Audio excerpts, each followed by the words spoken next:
Hello everyone, welcome to tutorial 3. Today we're going to talk about binary operations, and first I'm going to talk to you about the definition of the binary operation. So here we have a set G that is a collection of some elements, and an operation on G is a rule denoted by a star or a dot that could be any color. So the binary operation is represented by star or dots, but whatever you use, you have to continue using it for the example that you're doing at the moment. And this operator combines two elements of G to produce another element. So let's say A and B are some elements on G.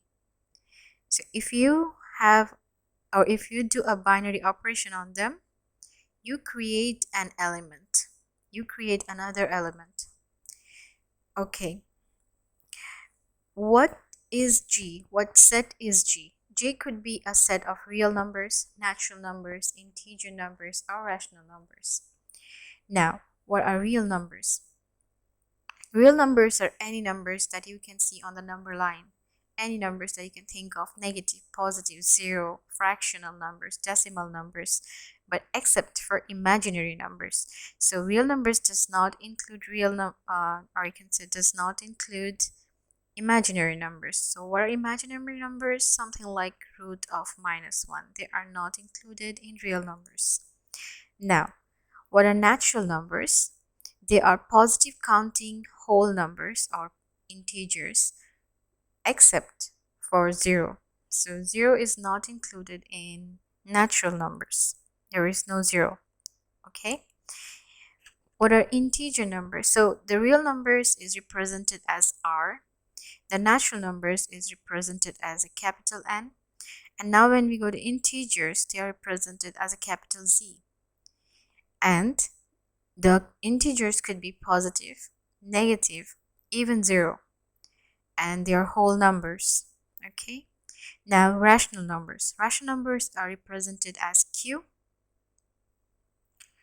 They are also any number that can be written as a fraction. That's A divided by B. Any number that can be written as a fractional form. But there is a condition that the denominator B cannot be equal to 0 in this fraction. So you can say even the number 4 is a rational number, but because it can be written as 4 divided by 1, and 1 is not equal to 0. So any number can be written that can be written as a fractional number is a rational number, but the denominator cannot be a 0. Okay, now that was some knowledge on the types of sets that G can be. Now here we have G is a set of natural numbers. So for the first example, let's say the operation A times B. So the operation that I will be doing it all the time, the symbol for the operation would be a star. So A times B is equal to A minus 5 times B. So that's my operation given. And now I have to select any numbers, any two numbers that are A and B from the set of G, which is natural numbers, right?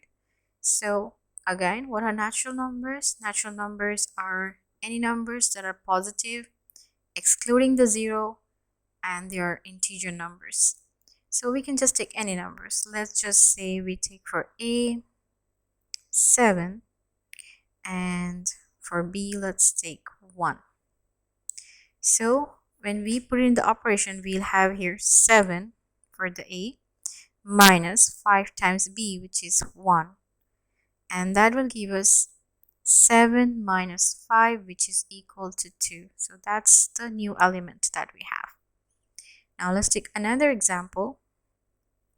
But the operation, let's say, is A times B is equal to B plus B over A minus A.